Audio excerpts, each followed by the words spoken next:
எல்லோருக்கும் வணக்கம் நண்பர்களே. நம்ம மார்க்கெட்ட நீங்க எப்படி வேணாலும் திட்டுங்க. நீ ஒரு ஆகாவளி மார்க்கெட்டு, எங்களுக்கு பணமே குடுக்காத கும்பா குட்டி மார்க்கெட்டு, எப்படி வேணாலும் மனசுல நெனச்சு அக்ரெசிவா திட்டுங்க. அதுக்கு பொருத்தமானவனா தான் இந்த நிஃப்டி இருப்பான்.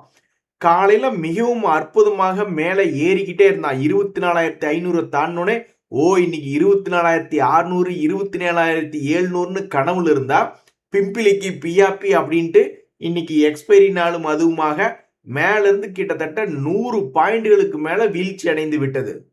இதனால என்ன ஆயிருக்கு அப்படின்னு பாத்தீங்கன்னா, இவ்வளவு தூரம் மேல வந்து ஆல்மோஸ்ட் ஒரு 800 பாயிண்ட்களுக்கு மேல அற்புதமாக பார்டர் லைன்ல இருந்து பெரிய கிராஷ் ஆகுமா இல்லையான்னு எதிர்பார்த்துக்கிட்டு இருந்த நேரத்துல பார்டர் லைன்ல 10 நாள் சுத்திக்கிட்டு அங்கிருந்து கிட்டத்தட்ட 1000 பாயிண்ட் எஸ்கேப் ஆகி மேல வந்திருக்கக்கூடிய இந்த நிப்டினால சல்லி பைசாக்கு பிரயோஜனம் இல்லை.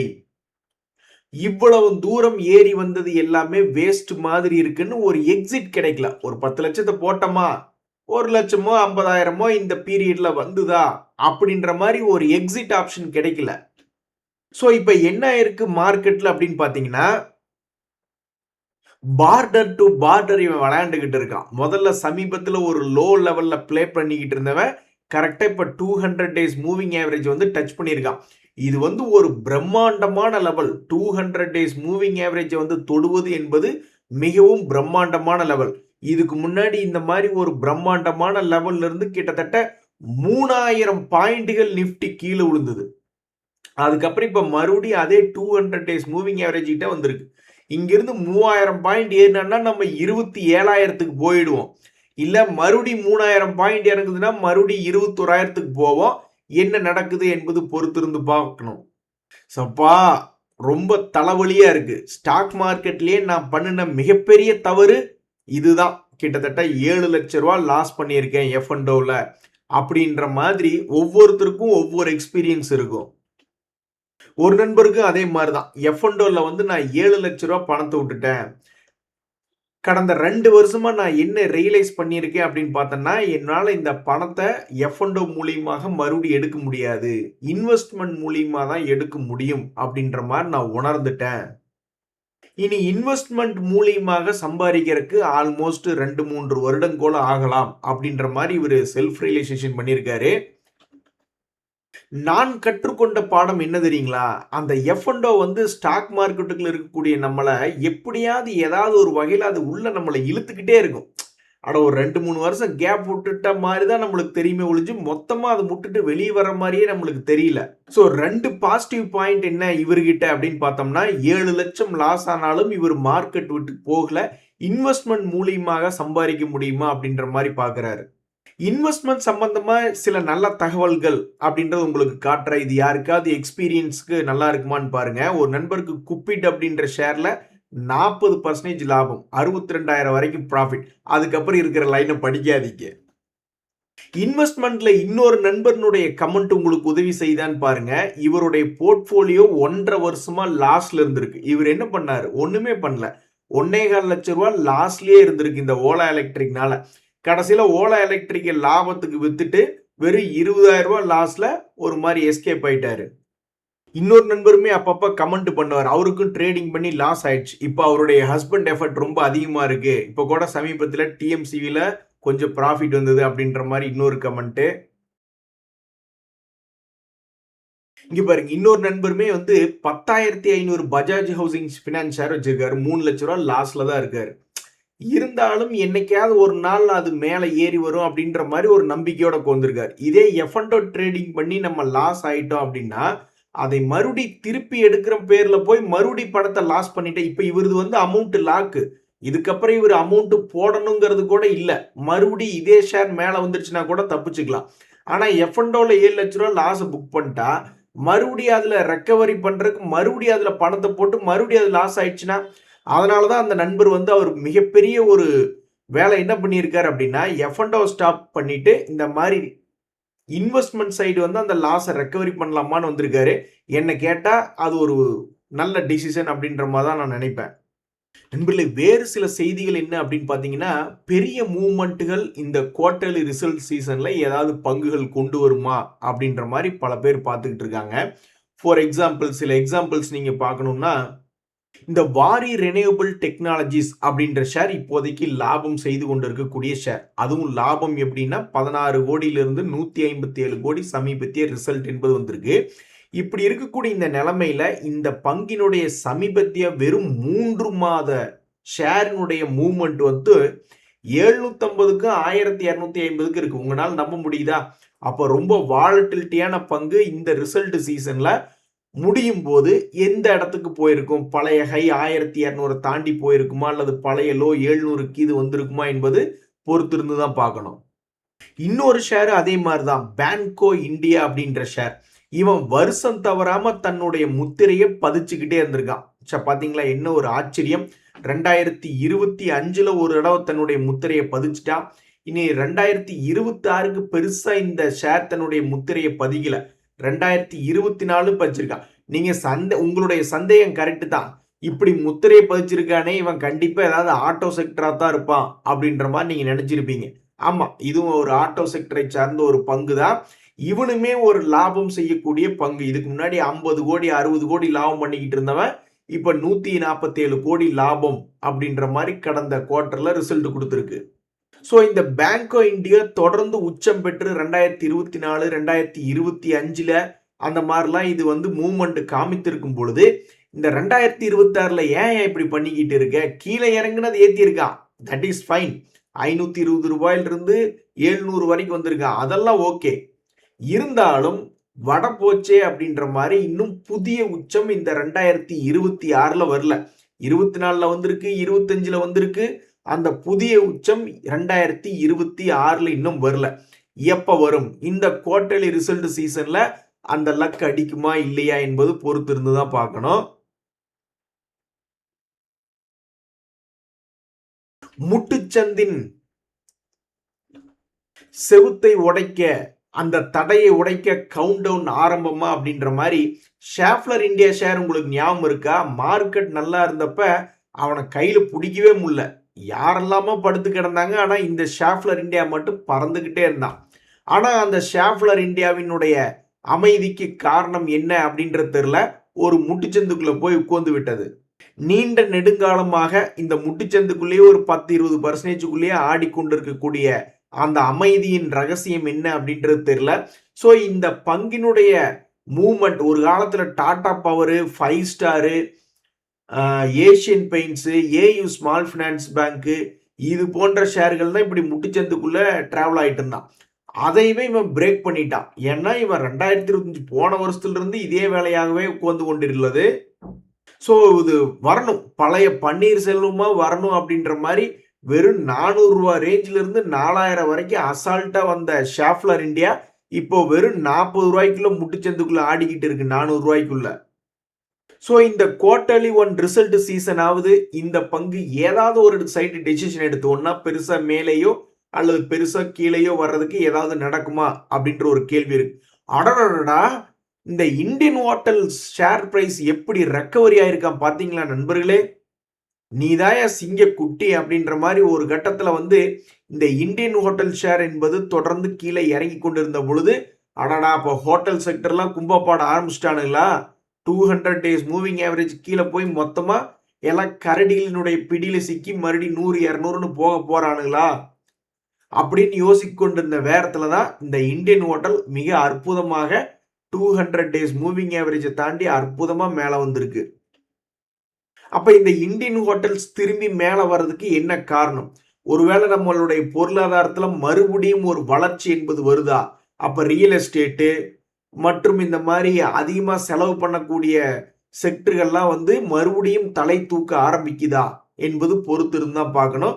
ஸோ இந்தியன் ஹோட்டல்ஸ் என்பது மேல் நோக்கி வர்றதுக்கு அவங்க கிட்ட கடன் என்பது அதிகமா இல்லை, டிவிடன் கொடுக்கக்கூடிய பங்கு, அதே மாதிரி அது வந்து லாபம் செஞ்சு கொண்டிருக்கக்கூடிய ஒரு பங்கு. 300 கோடி அப்படின்ற அவங்களுடைய ஆவரேஜ் வருமானத்திலிருந்து போன குவார்டர்லி ரிசல்ட்ஸ்ல 645 கோடி. இந்த இந்தியன் ஹோட்டலுக்கு ஈக்குவலா இருக்கக்கூடிய இன்னொரு hotel share ITC hotels, salad hotels பார்ப்போம். அப்ப ஐடிசி செய்யாததை ஐடிசி ஹோட்டல் செய்யுமா? ஐடிசினால இப்ப வரைக்கும் மேல வர முடியல. சரி, கடைசிக்கு இந்த ஐடிசி ஹோட்டலை தூக்கி விட்டா கூட ஆல்மோஸ்ட் 40% ஏறினா தான் தன்னுடைய பழைய ஹையை போய் பிடிக்க முடியும். ஸோ ஐடிசி செய்யாததை இந்த ஐடிசி ஹோட்டல் செய்யுமா? 200 டேஸ் மூவிங் ஆவரேஜை தற்போது ஐடிசி ஹோட்டல் தாண்டியுள்ளது. ஸோ இந்தியன் ஹோட்டல்ங்கிறது வந்து ஹோட்டல் செக்டர்னுடைய ஒரு லீடர். அந்த லீடர் மேல போகும் பொழுது மற்ற ஹோட்டல், இந்த சேலட் ஹோட்டல் அப்படின்றவனும் ஓரளவுக்கு ஃபேமஸான ஒரு பங்கு தான். அவனும் கரெக்டா 200 டேஸ் மூவிங் ஆவரேஜ் கிட்ட வந்து ட்ரேட் ஆகிட்டு இருக்கான். கேரே செட்டிங்கா அப்படின்ற மாதிரி லெமன் ட்ரீ ஹோட்டல், அதுவும் ஒரு ஃபேமஸான பங்கு தான். பட் அவன் இன்னும் 200 டேஸ் மூவிங் ஆவரேஜை தாண்டல.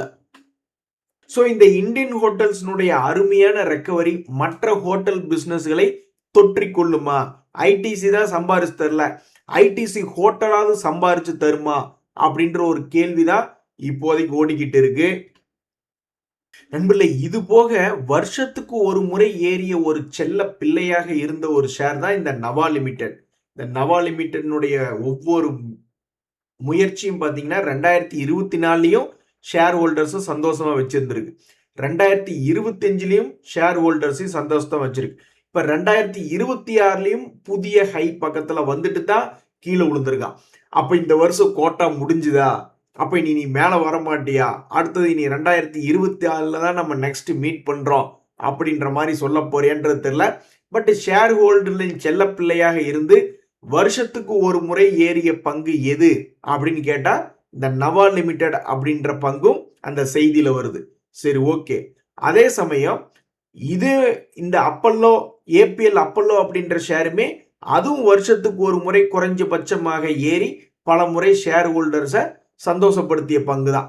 அவனு இப்ப இந்த 2026ல ரொம்பவுமே சரிவடைஞ்சு சின்ன பின்னமாய் கிடக்குது. ஸோ ஒரு காலத்துல மிகப்பெரிய ஏற்றத்தில் இருந்த இந்த ஏபிஎல் அப்பல்லோ டியூப்ஸ் வாழ்க்கையில இனி யார் மறுபடி வந்து விளக்கு பத்த வைப்பா அப்படின்றது ஒரு மிகப்பெரிய ஒரு கேள்வியா இருக்கு. ஸோ ஆல்மோஸ்ட் 52 வீக்ஸ் லோ பக்கத்தில் ட்ரேட் ஆகி கொண்டிருக்கக்கூடிய இந்த ஏபிஎல் அப்பல்லோல பெரிய மாற்றங்கள் எதுவும் இல்லை. எஃப்ஐஸ்னுடைய ஹோல்டிங்ஸ் பர்சன்டேஜ் இன்ஃபேக்ட் 37% இருக்கு. இருந்தாலும் இந்த ஏபிஎல் அப்பல்லோவினுடைய விலை சரிவடைந்து இருக்கிறதுனால ஏதாவது ஒரு இடத்துல சப்போர்ட் எடுக்காதா அப்படின்னு பல ட்ரேடர்கள் அதை பார்த்துக்கிட்டு இருக்காங்க.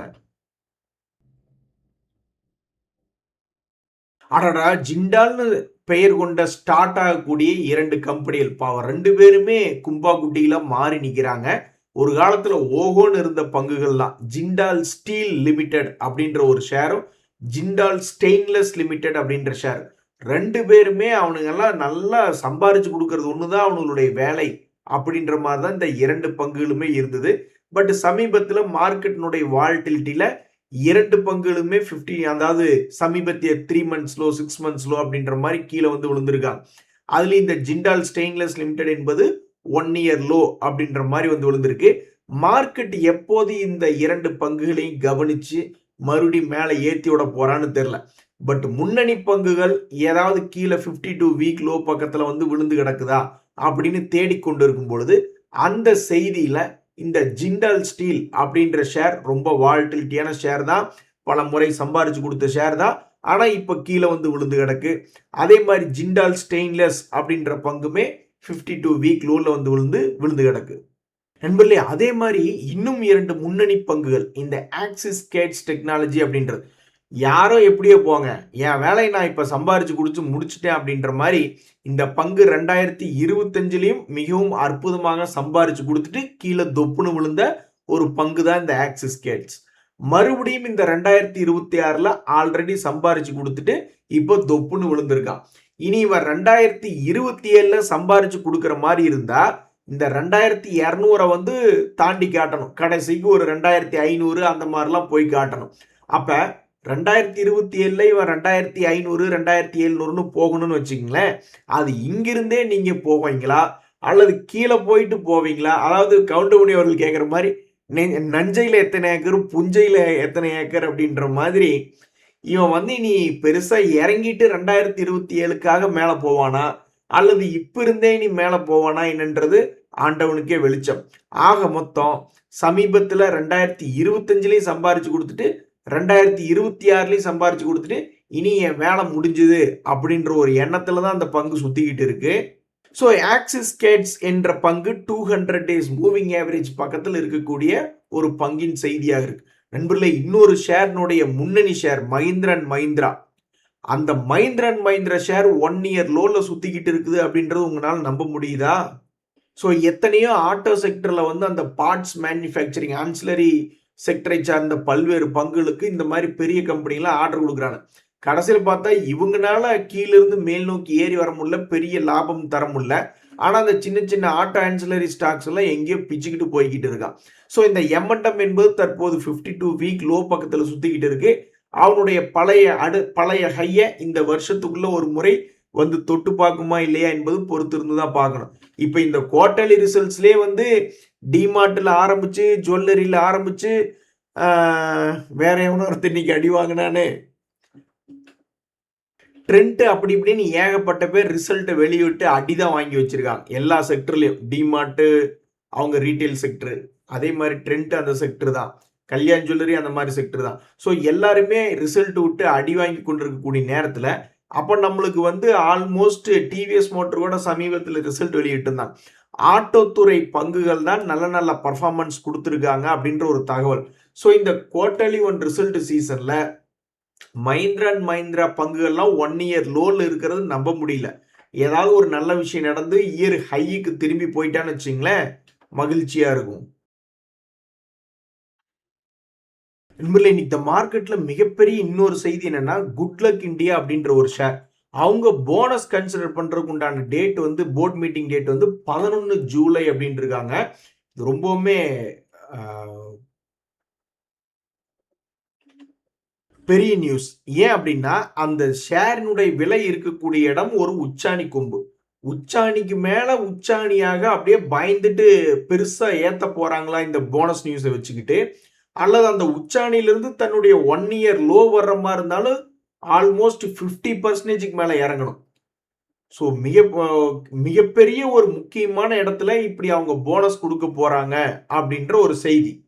ஸோ அதுக்குண்டான போர்ட் மீட் அதில் தான் அவங்க டெசிஷன் எடுப்பாங்க. அதுக்குண்டானது என்னைக்கு அப்படின்னு பார்த்தீங்கன்னா வரக்கூடிய சனிக்கிழமை 11ஆம் தேதி. சரி நண்பர்களே, இன்றைய தகவல் அனைத்து உங்களுக்கு உதயம் எனக்கு மகிழ்ச்சி தான். ரொம்ப நன்றி, வணக்கம்.